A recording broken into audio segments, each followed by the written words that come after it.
Welcome. This is the Senior Safety Advice Podcast, and we are so glad that you've made it to a calmer corner of your day. Here, we focus on real solutions, practical help, and the kind of encouragement we could all use a little more of. So let's get to it. You know what surprises a lot of families? Holiday depression in seniors often looks nothing like sadness.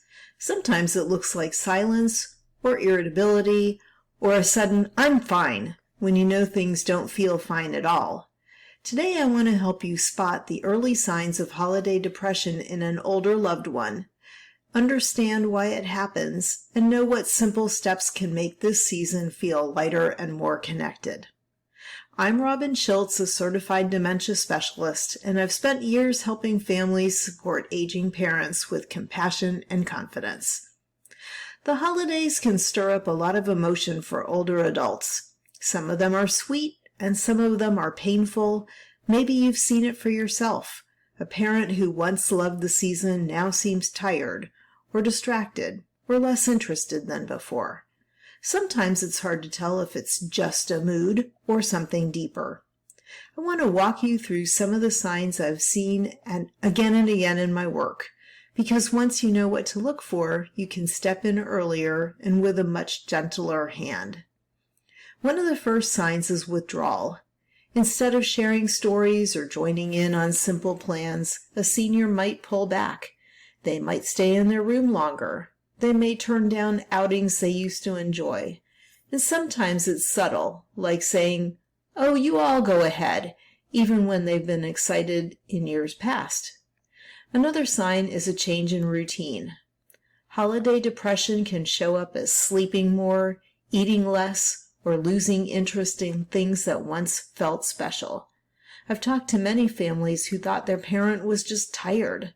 But often that change in rhythm is the body's way of saying, "I'm overwhelmed," or "I'm lonely," without using those exact words.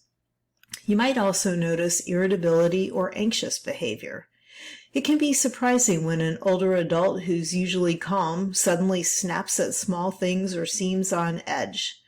Depression doesn't always show up as tears. Sometimes it shows up as frustration because they can't express what's hurting inside. Another big one is talking more about the past, especially about people who aren't here anymore. The holidays can make grief feel fresh again, even if the loss happened years ago. A parent might look at old photos and seem far away, or they might say things like, "It's not the same anymore," and you can feel the weight behind the words. You might also hear more self-doubt or negative talk. Things like, "I'm a burden," or "you don't need to fuss over me." That kind of language is often a quiet signal that they're struggling. So why does this happen during the holidays?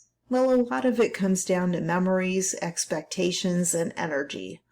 Older adults often feel a strong sense of what the holidays used to be. When they can't participate the way they used to, or when the family feels smaller, they may feel left out or less important. Physical challenges can also make the season feel stressful instead of joyful. And here's something I really want you to hear. Holiday depression is common, and it is not a failure on anyone's part. You're not doing anything wrong if you didn't see it coming. You're human, they're human, and the season can be complicated. So let's talk about what helps. One of the best things you can do is to slow down and check in with them in a calm, private moment. A simple, "Hey, I notice you've been a little quieter lately. Want to talk about it?"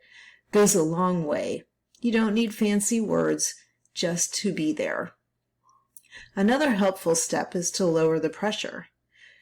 Many seniors worry about being in the way or slowing things down. Give them choices. Ask what's comfortable. Maybe instead of a big family gathering, they'd really enjoy a smaller meal. Maybe they just want one familiar tradition instead of 10. It also helps to keep them involved even in small ways. Ask them to pick a recipe, help you gift wrap, share a story you don't know yet. Feeling needed can soften loneliness. If mobility is an issue, bring the holiday to them in the form of a quiet visit, a few decorations, soft music they love.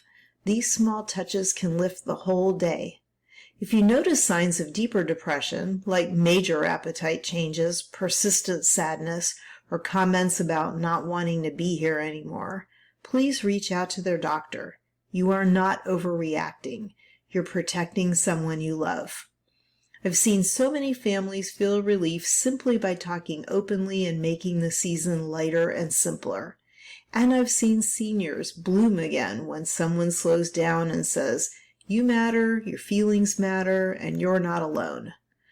The holidays don't have to be perfect. They don't have to be busy. And they don't have to look like they did 30 years ago.